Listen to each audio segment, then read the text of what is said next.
Bismillahirrahmanirrahim. Bismillahirrahmanirrahim. Innal hamdalillah nahmaduhu wa nasta'inuhu wa nastaghfiruh wa na'udzu billahi min shururi anfusina wa min sayyiati a'malina. May yahdihillahu fala mudilla lahu wa may yudlil fala hadiya lahu. Asyhadu an la ilaha illallah wahdahu la syarika lahu wa asyhadu anna Muhammadan 'abduhu wa rasuluh sallallahu alaihi wa ala alihi wa sahbihi wa sallam. Para jamaah yang dimuliakan Allah Subhanahu wa taala, ikhwani wa akhwati, alhamdulillah di sore yang berbahagia ini Allah Subhanahu wa taala memberikan kesempatan kepada kita untuk bisa sama-sama bermajlis, sama-sama duduk di tempat yang mudah-mudahan diberkahi oleh Allah ini. Kita akan sama-sama membaca sebagian dari ayat-ayat Allah dan sebagian dari hadis Nabi sallallahu alaihi wasallam dari risalah yang kita ambil dari kitab Ad-Durar As-Saniyah. Kitab Ad-Durar As-Saniyah ini adalah kitab yang mengumpulkan karya-karya para ulama as-salafiyah an-najdiyah, mulai dari al-Imam al-Mujaddid Muhammad ibn Abdul Wahhab sampai kepada murid-murid beliau. Ini kitab yang lebih sekitar 10 jilid, mengumpulkan karya-karya dari para ulama as-salafiyah an-najdiyah. Dan kitab ini banyak dijadikan sebagai tanda kutip dikambing hitamkan oleh orang-orang yang membenci dakwah sunnah. Ada yang mengatakan bahwa kitab Ad-Durar As-Saniyah ini adalah sumber terorisme, seperti yang pernah dikatakan oleh mantan teroris yang ada di negeri ini. Ketika dia membawakan kitab Ad-Durar As-Saniyah, kemudian dia menukil dan membacakan potongannya, salah pula cara bacanya, karena dia bukan ahlinya. Kemudian dia menuduh bahwa kitab ini adalah kitab landasan rujukan para teroris dan radikal, padahal yang teroris adalah mereka. Tetapi salah di dalam memahami kitab ini. Sama saja orang-orang Khawarij, mereka ketika melakukan aksi kekerasan dan terorisme, mereka membawa ayat Al-Quran. Tapi apakah mereka berani bahwa menuduh Al-Quran sebagai sumber teroris? Tidak. Yang salah mereka dalam memahami. Maka kita akan mengambil satu risalah khusus dari kitab Ad-Durar As-Saniyah, dan ini sebagai muqaddimah, permulaan pertemuan kita di awal ini, yang nanti akan kita lanjutkan dengan kitab para ulama yang lainnya. Karena risalah ini sangat penting sekali. Risalah ini berkenaan dengan kita, baik yang baru berhijrah, kita yang baru mengenal dakwah sunnah, kita yang sudah lama mengenal dakwah sunnah. Maka risalah ini sangat penting sekali untuk kita baca. Asy-Syaikh Al-Imam Muhammad ibn Abdul Wahhab rahimahullah ta'ala, beliau mengatakan pada risalah ini yang diberi judul oleh para ulama, wajibul abdi idza amarahu Allahu bi amrin, kewajiban hamba apabila diperintahkan oleh Allah dengan satu perintah. Apa sikap kita ketika diperintahkan oleh Allah dengan satu perintah? Apa yang harus kita lakukan? Syekh Muhammad ibn Abdul Wahhab rahimahullah ta'ala, beliau mengatakan seperti yang tercantum pada kertas itu, idza amara Allahul 'abda bi amrin, apabila Allah memerintahkan kepada hamba dengan satu perintah, wajib alaihi fihi sab'u maratib, maka wajib bagi hamba tersebut untuk memperhatikan 7 tingkatan, 7 perkara penting. Jika datang perintah dari Allah, maka perhatikan 7 perkara ini. Ini yang disebutkan oleh Al-Imam rahimahullah ta'ala. Yang pertama, al-ula al-ilmu bih. Yang pertama adalah mengilmuinya. mengetahui perintah tersebut, mengilmuinya. Ini yang pertama kali. Perintah apa yang diperintahkan oleh Allah Subhanahu wa ta'ala. Maka wajib bagi kita ketika datang perintah dari Allah Subhanahu wa ta'ala, perintah apa saja yang datang dari Allah atau datang dari Rasulullah SAW, wajib untuk kita ilmui. Di sini menunjukkan perintah untuk belajar, perintah untuk mendalami agama, perintah untuk mendalami syariat Allah Subhanahu wa ta'ala. Oleh karena itulah para ulama mereka menyebutkan di dalam kitab-kitab mereka akan keutamaan dan juga kewajiban untuk belajar mencari ilmu syar'i. Sehingga para ulama rahimahumullah mereka mengumpulkan keutamaan-keutamaan belajar dan menuntut ilmu di dalam kitab-kitab mereka. Di antaranya Imam Ibnu Qayyim rahimahullah dalam kitabnya Miftah Daris Sa'adah, beliau menyebutkan lebih dari 100 keutamaan belajar ilmu syar'i. Duduk di majelis ilmu, mencari ilmu syar'i, menghafal ilmu syar'i, keutamanya lebih dari 100 keutamaan.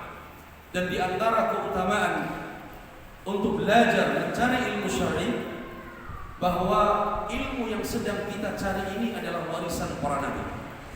Ketika manusia sibuk di luar sana, mereka mencari keduniaan, mereka merebut warisan orang tua mereka, sampai mereka rela untuk mendolimi saudaranya, berebut warisan dunia.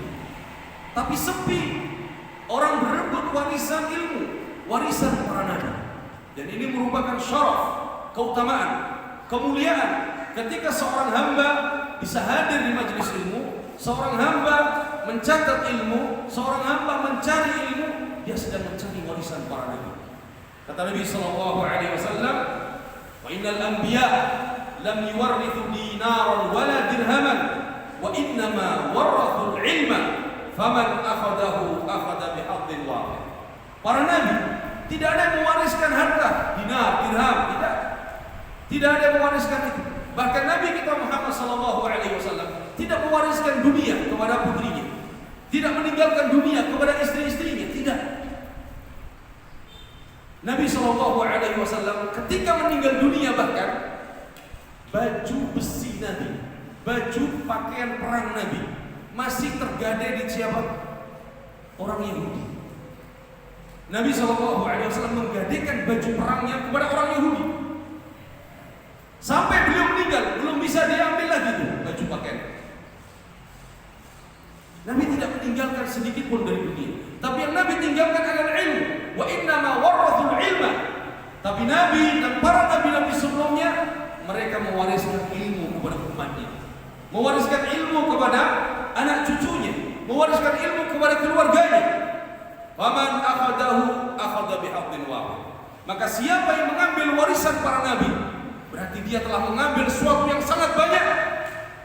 Dan ini kita melihat bagaimana para sahabat mereka antusias untuk mengambil warisan Nabi sallallahu alaihi wasallam. Bahkan sepeninggal Nabi, para sahabat mereka mendatangi sahabat-sahabat yang lebih senior untuk mengambil riwayat, mengambil ilmu-ilmu yang diturunkan dari Nabi sallallahu alaihi wasallam, yang diwariskan dari Nabi sallallahu alaihi wasallam. Begitu juga para tabi'in, mereka bersemangat mengambil warisan ini kepada para sahabat. Para tabi'in, mereka bersemangat mengambil kepada para tabi'in dan seterusnya. Karena mereka tahu betapa mulianya mengambil ilmu ini, betapa mulianya menghadiri majelis ilmu, mendengarkan ilmu, mencari ilmu, karena ini warisan para nabi. Kemudian para ulama juga menyebutkan, dan ini cukuplah, satu hadis ini sebenarnya cukup bagi kita untuk menjadi motivasi utama dalam belajar dan mencari ilmu. Bahwa mencari ilmu merupakan jalan menuju surga. Sebagaimana yang dikhabarkan oleh Nabi sallallahu alaihi wasallam, "Wa man salaka tariqan yaltamisu fihi ilman, sahhalallahu lahu bihi tariqan ilal jannah." Dan barang siapa yang menempuh satu jalan untuk mencari ilmu syar'i, maka Allah akan mudahkan baginya dengan jalan itu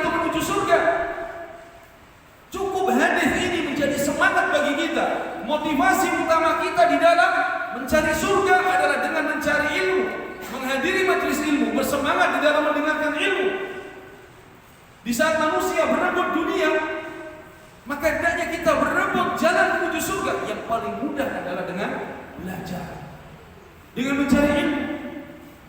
Sehingga para ulama mengatakan bahwa ilmu dengan mal, harta, ilmu lebih utama.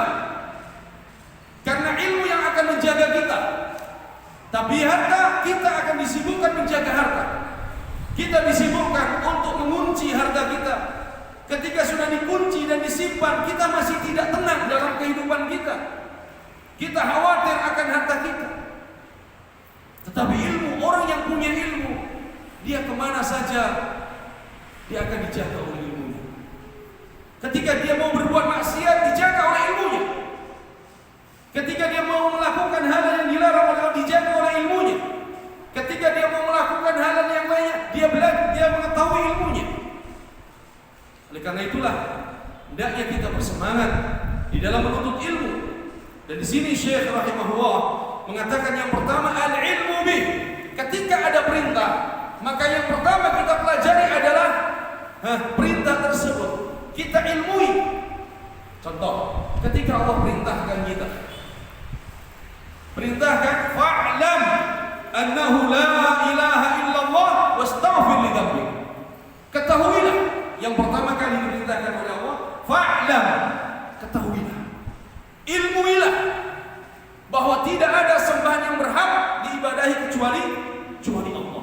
Wastaghfir li dzambik, dan mohonlah ampun kepada Allah untuk dosa-dosa. Yang pertama ilmuilah, ketahuilah. Sehingga Imam Al-Bukhari rahimahullah, beliau mengatakan al-ilmu qabla al-qawli wal-amal. Dalam Sahih Bukhari, Al-Imam Al-Bukhari rahimahullah mengatakan ilmu terlebih dahulu sebelum al-qaul, ucapan, perkataan, wal-amal, dan perbuatan. Sehingga seorang hamba ketika hendak berkata, ketika hendak mengucapkan sesuatu dilandasi ilmu, ketika hendak beramal, berbuat dilandasi dengan ilmu.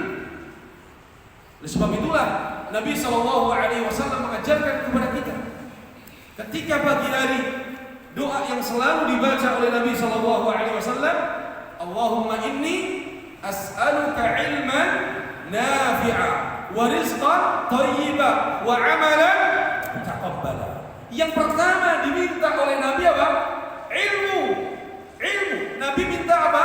Rizki. Tapi diawali dengan minta ilmu, menunjukkan bahwa ilmu lebih utama. Ilmu menjadi cahaya seorang di dalam melakukan amalan-amalan. Maka hendaknya kita ketika diperintahkan oleh Allah, aqimus shalah, perintah, dirikan salat. Apa yang harus kita lakukan pertama? Ilmui salat itu, pelajari salat itu. Ya, ketika diperintahkan aqimus shalah, kemudian langsung dia salat. Dari mana dia tahu ilmunya? Tidak tahu ilmunya. Tapi ilmui dulu salat tersebut. Bagaimana salat Nabi SAW? Apa saja rukun salat? Apa saja kewajiban-kewajiban, sunnah-sunnahnya? Apa saja yang membatalkan salat? Sehingga salat kita benar seperti yang diperintahkan Nabi SAW. Sallu kama ra'aitumuni usalli. Salatlah kalian sebagaimana kalian melihat aku salat. Para wanita, para akhwat, para ummahat, ketika ada perintah untuk berhijab, ya, turun ayat perintah untuk berhijab, sampai kepada mereka perintah untuk menutup aurat, maka wajib baginya untuk apa? Mengilmui apa itu hijab syar'i, apa itu jilbab syar'i, sehingga benar pada saat dia memakai hijab, bukan hijab yang tren, bukan hijab yang asal-asalan. Sama ketika ada perintah untuk memakai cadar, maka harus diilmui seperti apa cadar yang benar, seperti apa niqab, cadar yang dicontohkan. Ya, bukan menjadikan cadar akhirnya menjadi fitnah. Lihat cadar yang fitnah, ada tidak? Ada. Cadar tapi fitnah, banyak manik-maniknya, ya, berbagai macam. Pakai jilbab, ini jilbab syar'i besar, tapi banyak model-modelnya, menjadi fitnah karena tidak diilmui. Maka seluruh perintah Allah Subhanahu wa taala harus diilmui, dipelajari. Apa yang diperintahkan oleh Allah yang harus kita pelajari. Sehingga amalan yang kita lakukan, perintah Allah yang kita laksanakan, kita melakukannya di atas dasar ilmu syar'i. Ini yang diperintahkan oleh Syekh. Yang pertama adalah al-ilmu bih, yaitu mengilmui apa yang diperintahkan oleh Allah Subhanahu wa taala. Kemudian ats-tsaniyah, yang kedua mahabbatuhu. Yang kedua mahabbatuhu, yaitu mencintainya, mencintai perintah Allah Subhanahu wa taala. Ketika datang perintah Allah atau datang perintah Rasulullah sallallahu alaihi wasallam, maka yang kedua setelah kita mengilmuinya adalah apa? Mencintainya. Mencintai perintah Allah dan Rasulnya. Ada tidak orang yang membenci perintah Allah? Banyak. Padahal seorang mukmin dan mukminah tidak ada pilihan. Ketika sudah ada perintah dari Allah dan Rasulnya, maka wajib apa? Sami'na wa ata'na. Kata orang Arab, ala ra'si wal 'ain. Sami'na wa ata'na, ini ala ra'si wal 'ain. Siap, laksanakan. Lihat para sahabat Nabi sallallahu alaihi wasallam. Mereka biasa minum khamr pada saat itu. Karena masalah jahiliyah mereka minum khamr. Masuk Islam masih minum khamr. Karena belum ada larangan. Ketika turun ayat larangan khamr, apa yang mereka lakukan? Tunggu, eman ini masih ada sisa. Tidak. Ketika turun larangan minum khamr, akhirnya khamr yang mereka memiliki di rumah mereka, numpuk khamr di rumah mereka, ditumpahkan di jalanan kota Madinah. Sebutkan dalam sebagian riwayat sampai kota Madinah itu basah dan banjir dengan khamr. Khamr dibuang di jalanan-jalanan. Kenapa? Karena ada perintah dan mereka cinta dengan apa yang diperintahkan oleh Allah Subhanahu wa taala. Begitu juga para wanita. Ketika datang perintah hijab, tidak ada lagi pilihan bagi mereka para sahabiat, maka mereka bersami'na wa ata'na untuk melaksanakan perintah Allah Subhanahu wa taala. Kemudian yang ketiga, al-azmu 'ala al-fi'li. Yang ketiga adalah al-azmu 'ala al-fi'li. Bertekad bulat untuk mengerjakan perintah tersebut. Jadi ketika ada perintah, mengilmui, mencintai perintah tersebut. Kemudian yang ketiga apa? Al-azmu 'ala al-amal atau 'ala al-fi'l. Bertekad bulat untuk mengerjakan perintah tersebut. Jadi punya tekad kuat untuk mengamalkan perintah Allah Subhanahu wa taala. Kemudian ar-rabi'ah, yang keempat al-amalu. Yang keempat al-amalu.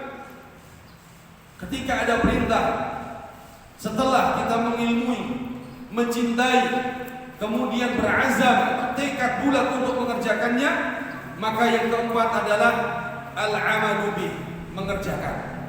Saatnya mengerjakan perintah tersebut.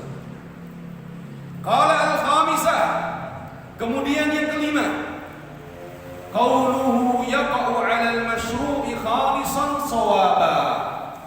Yang kelima, bukan asal-asalan mengamalkan, bukan asal-asalan mengerjakan perintah, bukan.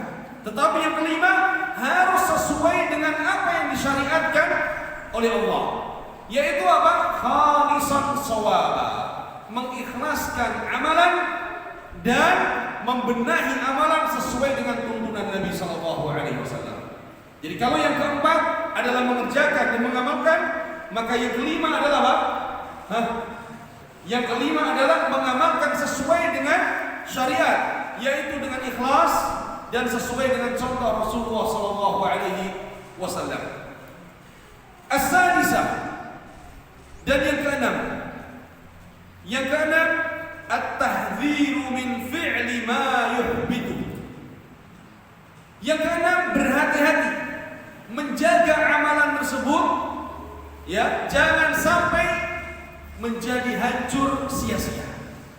Dijaga amalannya. Amalan yang sudah dikerjakan dengan ikhlas dan sesuai dengan contoh Rasulullah, maka yang keenam, berhati-hati untuk senantiasa dijaga, jangan sampai amalan tersebut akhirnya hancur binasa. Kemudian as-sabi'ah, yang ketujuh, ats-tsabatu alaih. Yang ketujuh adalah teguh, istiqamah, kokoh di atas perintah tersebut.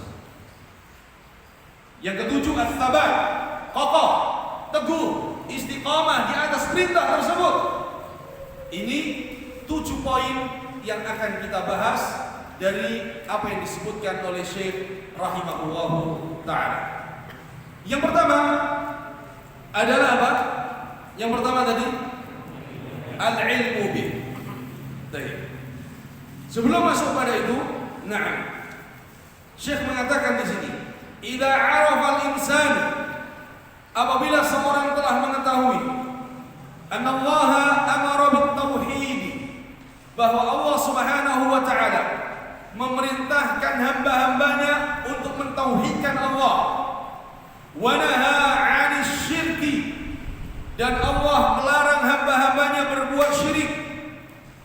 Memerintahkan untuk mentauhidkan Allah, mengisahkan Allah di dalam ibadah, bahwa Allah lah satu-satunya yang berhak untuk diibadahi, melarang dari perbuatan syirik, memalingkan ibadah kepada selain Allah, atau menyamakan Allah dengan makhluknya, menduakan Allah dengan makhluknya.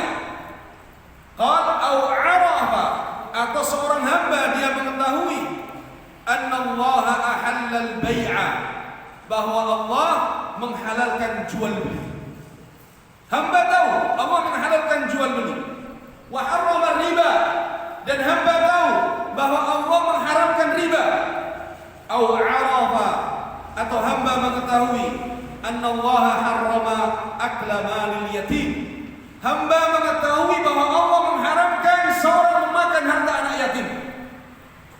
Wa ahalla li walihi an ya'kula bil ma'ruf, akan tapi dibolehkan bagi walinya untuk mengambil sebagian harta mereka anak-anak yatim dengan cara yang baik, yang dibenarkan, bukan menzalimi, tetapi dengan cara yang dibenarkan. In kana faqiran, jika wali-wali tersebut adalah orang-orang fakir, wajib alaihi an ya'lam al-ma'mura bih, maka wajib bagi setiap hamba yang mengetahui tersebut untuk mengerjakannya. Setelah dia mengetahui, maka dia mengerjakannya. Wa yas'al anhu ila an ya'rifah, dan bertanya untuk mengetahui perintah-perintah tersebut, bolehnya, halalnya jual beli. Dia bertanya. Larangan berbuat riba atau memakan harta riba, dia tanya agar dia tidak terjerumus dalam perbuatan riba. Qala wa ya'lam al-manhiya anhu, dan dia pun mengetahui dan bertanya tentang larangan-larangan tersebut. Wa yas'al anhu ila an ya'rifah, dan dia bertanya agar dia tahu dan tidak terjerumus pada larangan tersebut.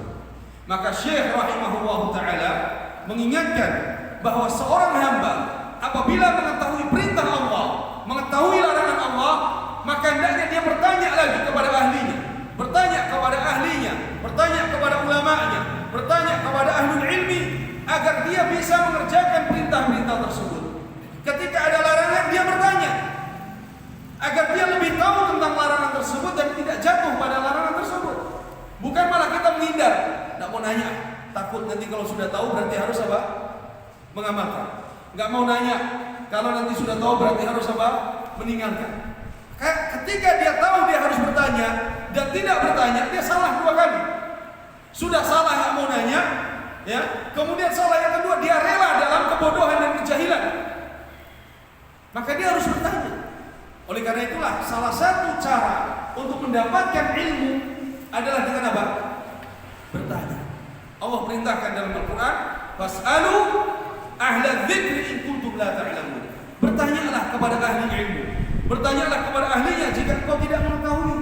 Maka salah satu cara untuk mendapatkan ilmu syar'i bertanya. Seperti orang kita katakan apa?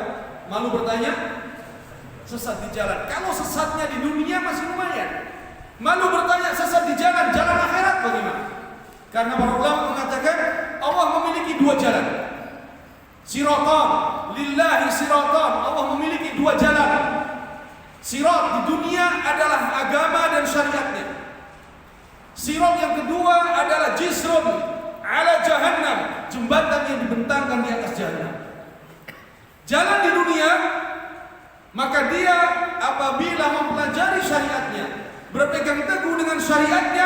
dipastikan dia akan selamat jalan di akhirat. Tapi ketika dia tersesat di dunia, tidak mau mempelajari agamanya, tidak mau mengetahui syariat Rasulnya, maka dia akan tersesat di dunia, terlebih di mana? Terlebih di akhirat. Terlebih di akhirat. Karena manusia bisa melewati sirat di akhirat, jembatan di akhirat adalah karena sebab amalannya. Tajri bihim a'maluhum. Mereka berjalan karena sebab amalannya. Ada yang seperti kedipan mata, ada yang seperti apa? Kilat menyambar, ada yang seperti kuda lari kencang, ada yang seperti onta berjalan cepat, ada seperti manusia berlari, bahkan ada yang merangkak, bahkan ada yang akhirnya terkena apa? Sabetan balani, sabetan besi-besi yang tajam, sehingga mencabik-cabik badannya, sehingga dia akan jatuh ke dalam jahanam waliyadzubillah. Maka hendaknya kita berada di dunia ini, kita gunakan untuk apa tadi? Tafaqquh fid-din, ta'allum, belajar ilmu syar'i. Kita bertanya kepada ahlinya tentang permasalahan agama agar kita tidak tersesat di dunia, terlebih di akhirat kelak. Kemudian Syekh rahimahullah taala beliau akan menjelaskan satu persatu dari 7 poin tadi. Dari 7 poin tadi. Syekh mengatakan wa'tabir dzalika bil mas'alatil ula hiya mas'alatut tauhid wasyirk. Permasalahan pertama yang Syekh menyebutkan adalah sebagai contoh permasalahan tauhid dan syirik. Yaitu apa? Tentang ilmu tadi. Pentingnya untuk mengetahui apa hakikat tauhid, apa hakikat syirik. Banyak orang yang menjelaskan tentang iman. Kewajiban kita sebagai hamba beriman kepada Allah. Titik. Kalau itu saja orang kafir tahu. Tapi tidak dijelaskan kewajiban kita beriman kepada Allah mencakup 3. Yang pertama beriman terhadap rububiyah Allah, yang kedua beriman terhadap uluhiyah Allah, yang ketiga beriman kepada asma dan sifat Allah. Ini yang jarang dijelaskan. Sehingga umat jatuh pada kesyirikan.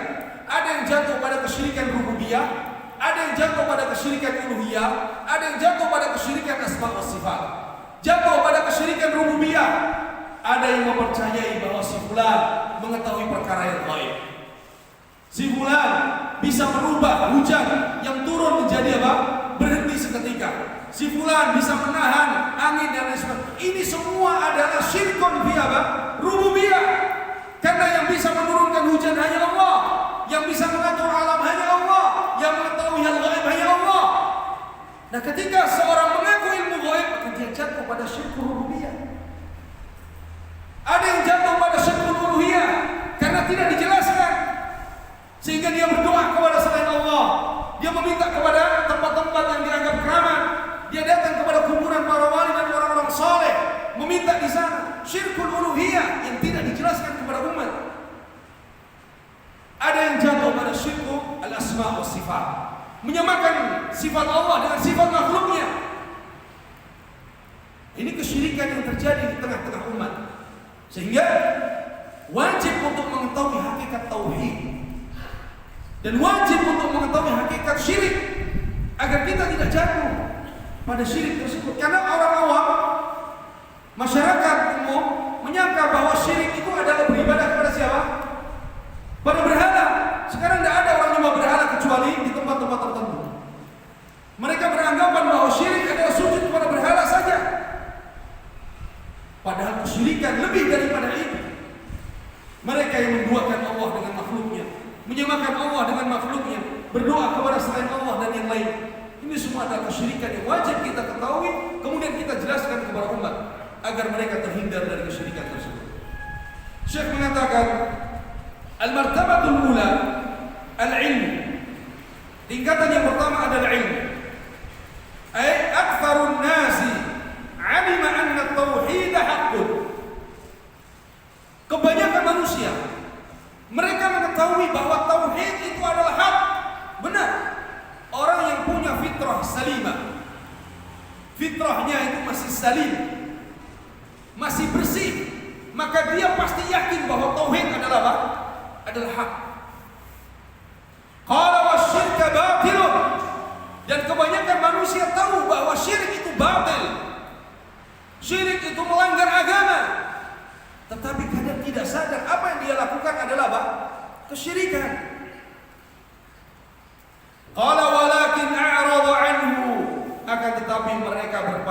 berpaling dari tauhid. Mereka tahu tauhid hak, tapi mereka berpaling dari tauhid. Mereka tidak mau mempelajari tauhid. Mendengar kata tauhid, langsung sepintas, wah ini kelompok siapa? Radikal. Padahal kita mengajak untuk menghamba hanya kepada Allah, bukan menghamba kepada hamba. Maka hakikat tauhid adalah mengajak manusia menghamba hanya kepada Allah Subhanahu wa taala. Qala wa lam yas'al, mereka tahu bahwa tauhid hak, tapi mereka berpaling kemudian tidak mau bertanya.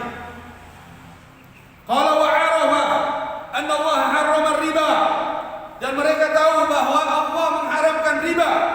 Wa ba'a washtara wa lam yas'al, Allah mengharamkan riba, Allah menghalalkan jual beli, Allah menghalalkan jual beli, wa lam yas'al, tapi mereka tidak mau bertanya. Kenapa enggak nanya? Dah, takut tahu. Akhirnya tahu ini hukumnya riba, enggak jadi bermuamalah. Khawatir. Ya, ini banyak. Qala wa 'arafa tahrima akli malil yatim. Mereka tahu bahwa haram memakan harta anak yatim, wa jawaz al-akli bil ma'ruf, dan bolehnya mengambil harta anak yatim dengan cara yang baik. Wa yatawalla mal al-yatim wa la yas'al, wa lam yas'al. Dia tahu tapi tidak mau bertanya. Kalau orang sekarang bilang pura-pura bodoh, ya, cuek aja lah pura-pura bodoh. Padahal dia tahu sebenarnya, dan dia harus bertanya, tapi sengaja dia tidak mau bertanya. Ya. Maka tadi yang diingatkan bahwa kewajiban kita adalah mengilmui segala perintah Allah Subhanahu wa taala, agar apa yang diperintahkan oleh Allah kita tahu berdasarkan ilmu, bukan ikut-ikutan. Bukan hanya sekedar ikut kebanyakan orang, tapi karena dasar ilmu yang kita pelajari. Al-martabatu tsaniyah, tingkatan yang kedua, mahabbatu ma anzalallah, yaitu tadi mahabbatu, mencintai perintah Allah, mencintai apa yang Allah turunkan kepada kita. Wa kufru man kariha, dan membenci dan mengkufuri apa yang dibenci oleh Allah. Jadi kita mencintai apa yang dicintai oleh Allah, mencintai apa yang diperintahkan oleh Allah, dan kita meninggalkan apa yang dibenci oleh Allah Subhanahu wa taala. Liqaulihi ta'ala, sebagaimana firman Allah Subhanahu wa taala, dzalika bi annahum karihu ma anzalallahu fa ahbata a'malahum. Karena sebab mereka membenci apa yang Allah turunkan kepada mereka, maka gugurlah amal perbuatan mereka. Gugur pahala perbuatan mereka, gugur karena sebab kebencian kepada perintah Allah. Mereka melakukan amalan tersebut tetapi benci sehingga gugur amalan. Orang-orang munafik, mereka sholat orang munafik, tapi mereka benci dengan perintah sholat. Mereka melakukan sebagian perintah Allah, tapi mereka benci kepada perintah tersebut. Gugur amalan mereka, sia-sia amalan mereka. Ini kita harus waspada dari perbuatan yang bisa menghancurkan amalan tersebut.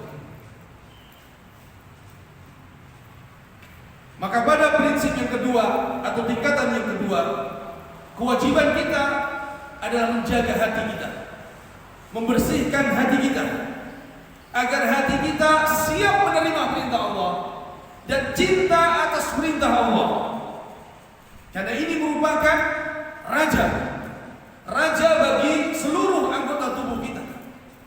Nabi sallallahu alaihi wasallam bersabdakan, "Ala inna fil jasadi mudghah, idza saluhat saluha al-jasad kulluh, wa idza fasada al-jasad kulluh, ala wahya al-qalb." Ada segumpal daging yang kalau baik maka akan baik seluruh amalan atau seluruh. Tapi kalau rusak, sakit, maka akan rusak semuanya. Ala wahya al-qalb. Itu adalah daging kita, adalah hati kita. Oleh sebab itu wajib bagi kita pada tingkatan yang kedua membersihkan hati. Dan ini adalah tempatnya ilmu. Ketika hati kita bersih, maka akan mudah menerima ilmu, akan mudah menerima perintah Allah, akan mudah untuk mencintai apa yang diturunkan oleh Allah Subhanahu wa taala. Maka hendaknya kita menjaga hati kita agar benar-benar bersih dari kebencian terhadap syariat Allah, kebencian terhadap sunnah Rasulullah sallallahu alaihi wasallam. Kemudian al-martabatu tsalitsah, tingkatan yang ketiga.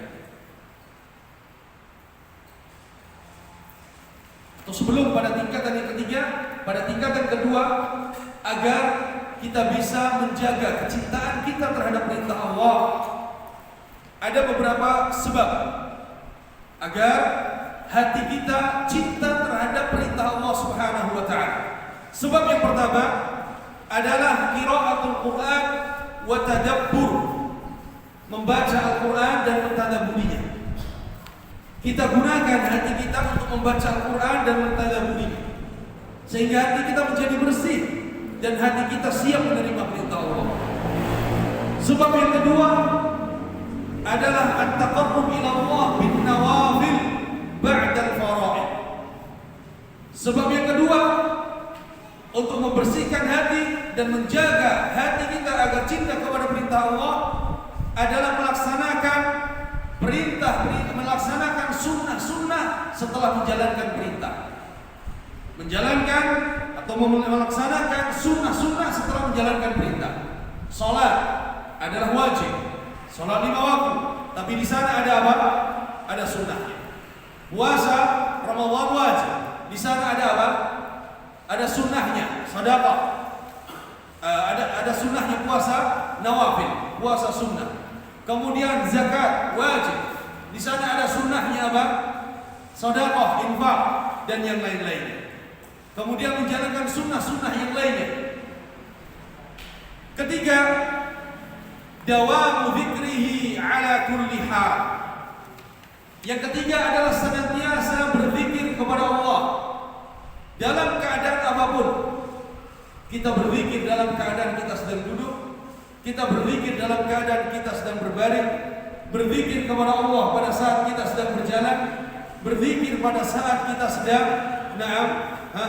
istirahat, berzikir kepada Allah ala kulli hal. Berzikir dengan lisan kita, berzikir dengan hati kita, berzikir dengan jawarih, anggota tubuh kita, berzikir kepada Allah Subhanahu wa taala. Kemudian yang keempat, mujalasatul muhibbin as-sadiqin, yaitu kita bermajlis dengan orang-orang saleh, bermajlis dengan orang-orang yang memiliki kejujuran di dalam agama. Kita duduk bersama mereka, bermajlis dengan mereka, sehingga dengan majlis tersebut keimanan kita akan bertambah, semangat kita di dalam beragama dan belajar akan bertambah. Berbeda, antum lihat ketika majlis ilmu, kajian agama itu dilakukan langsung secara apa? Offline, tatap muka. Lebih semangat daripada ketika kita adakan online. Ustaznya menjelaskan serius, yang di rumah dengerinnya sambil apa? Main HP. Ada yang sambil ngobrol. Jadi nggak jelas. Beda ketika di satu majelis. Semangat untuk mendengarkan, semangat untuk mencatat, semangat untuk apa? Mengambil faedah. Semangat untuk menjaga keimanan. Bermajelis dengan orang-orang saleh, bermajelis dengan mereka orang-orang yang semangat di dalam belajar. Ini seperti yang dikatakan oleh orang Arab, as-sahib sahib. Teman itu bisa menyeret kita. Kalau kita bermajlis, berkawan, bersahabat, berteman dengan orang-orang baik, orang-orang saleh, orang-orang yang rajin di dalam beragama, rajin dalam belajarnya, kita akan ikut terpengaruh. Tapi sebaliknya, ketika teman kita orang-orang yang malas, teman kita orang yang tidak rajin dalam ibadahnya, kita akan terseret lambat laun. Kecuali kita bermajlis dengan mereka tujuannya mendakwahi. Kita sampaikan ilmu, kita sampaikan faedah kepada mereka, kita ajak mereka untuk beramal saleh, kita ajak mereka untuk belajar. Silakan. Karena ini akan menjadi wasilah, menjadi dakwah kita kepada mereka. La an yahdiyallahu bika rajulan wahidan khairun laka min humrin na'am. Ketika kita bisa memberikan hidayah dengan sebab kita seorang mendapatkan hidayah, maka ini pahalanya lebih baik daripada unta-unta merah. Kemudian al-martabatu tsalitsah, tingkatan yang ketiga, di bawahnya ada fa aktsarun nas. Nah, pada tingkatan yang kedua itu fa aktsarun nas lam yuhibbar rasul. Kebanyakan manusia tidak mencintai Rasul. Tidak mencintai Rasul dengan cinta yang sebenarnya. Banyak orang yang mencintai Rasul dengan lisannya, bahkan dinyanyikan, ya, dinyanyikan, jadikan qasidah.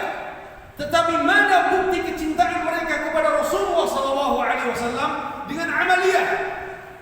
Kalau dia mencintai Rasul SAW, maka dia akan ikuti Rasulullah, ittiba', meneladani Rasul SAW.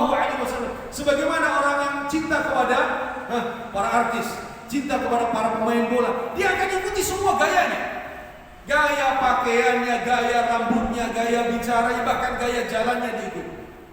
Tapi kenapa kepada Rasulullah SAW hanya cinta di lisan, tidak mengikuti dengan amal perbuatan? Ya, qala fa aktsarun nasi lam yuhibbar rasul.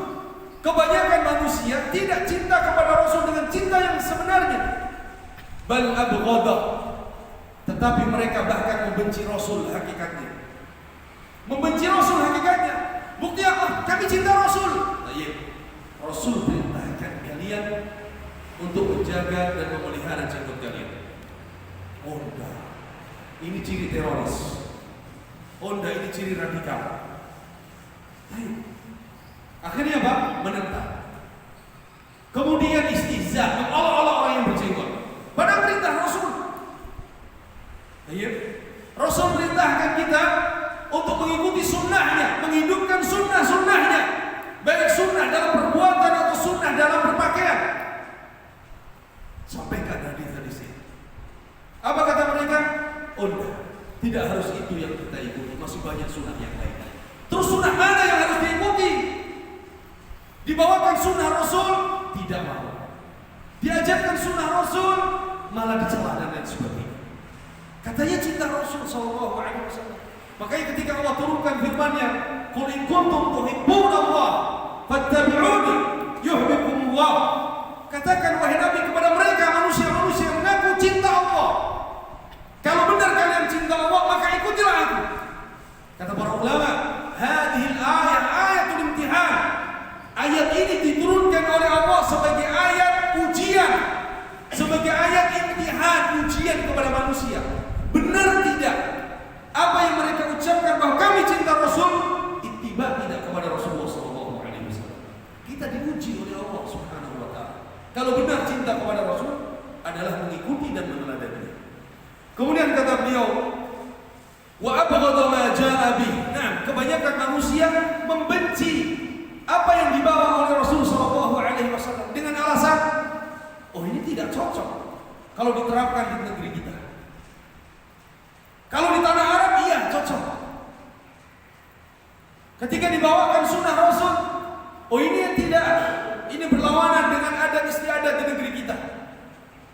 Yang ditinggalkan. Ini cocoknya di negeri Arab, pada pasir saja.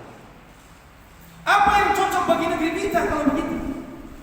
Padahal syariat yang dibawa Rasul salihun likulli zamanin wa makan.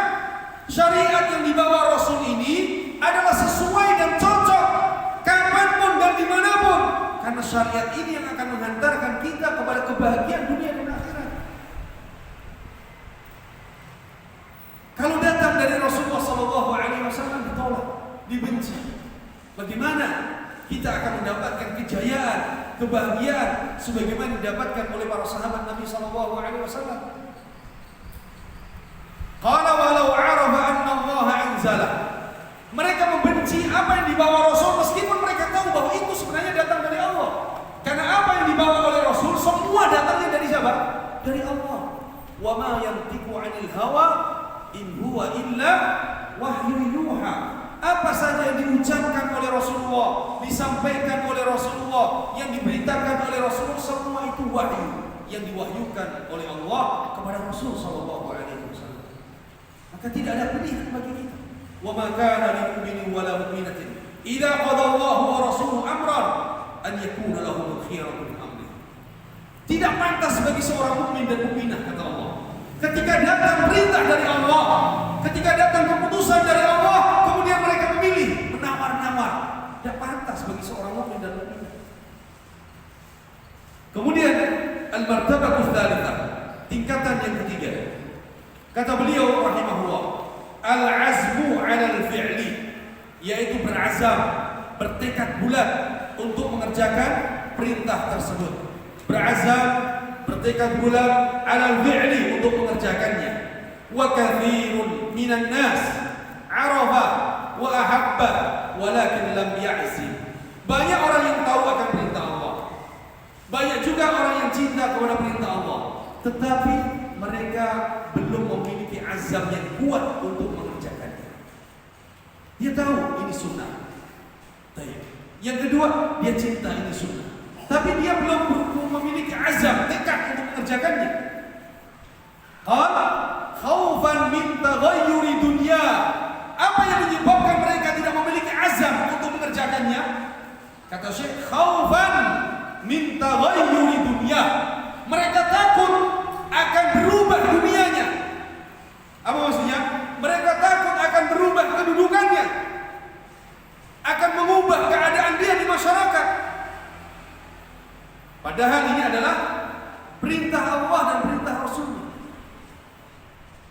Dia punya kedudukan di tengah masyarakat. Kemudian dia tahu akan perintah Allah dan perintah Rasulnya. Dia cinta akan perintah Allah dan perintah Rasulnya, tapi tidak ada tekad untuk mengerjakannya. Alasannya apa? Takut akan lari umatnya, takut akan hilang jabatan dan kedudukannya.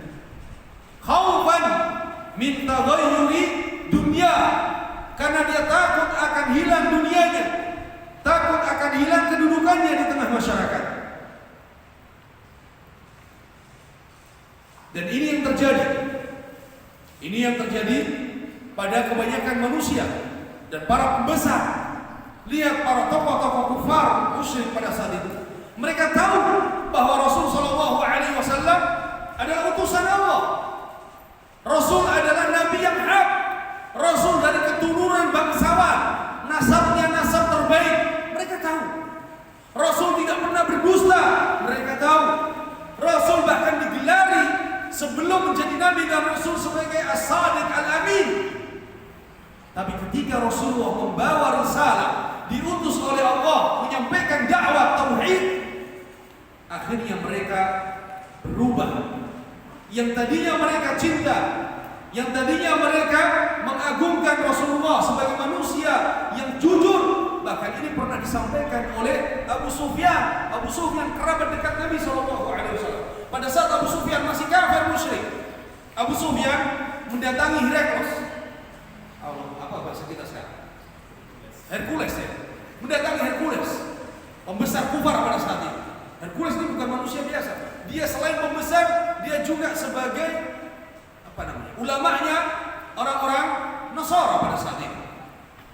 Ketika Abu Sufyan mendatanginya, Abu Sufyan ditanya, para orang-orang kufar pada saat itu datang ke sana. Ditanya oleh Hercules, kita Hercules lah, siapa di antara kalian, wahai orang-orang Arab ini, yang paling dekat hubungan nasab kerabatnya dengan Muhammad? Kata Abu Sufyan, saya yang paling dekat. Kata Hercules, silakan duduk lebih dekat kepada kami. Kemudian Abu Sufyan ditanya, nasab Muhammad, bagaimana nasabnya? Apakah dia keturunan raja? Tidak. Dia bukan keturunan raja. Bagaimana nasabnya? Jelas atau tidak? Jelas. Dia keturunan bangsawan, keturunan dari orang-orang baik. Apa yang didakwahkan oleh Muhammad ini? Muhammad mendakwahkan manusia untuk beribadahnya kepada Allah. Muhammad mendakwahkan untuk sholat, untuk ibadah, untuk berakhlak yang baik dan menunaikan kewajiban-kewajiban. Siapa pengikutnya? Kata Abu Sufyan, pengikutnya adalah orang-orang miskin. Kemudian ditanya, adakah Muhammad ini pernah berdusta? Kata Abu Sufyan, demi Allah tidak pernah berdusta. Bahkan sebelum menjadi Nabi pun tidak pernah berdusta. Dan kami percaya itu.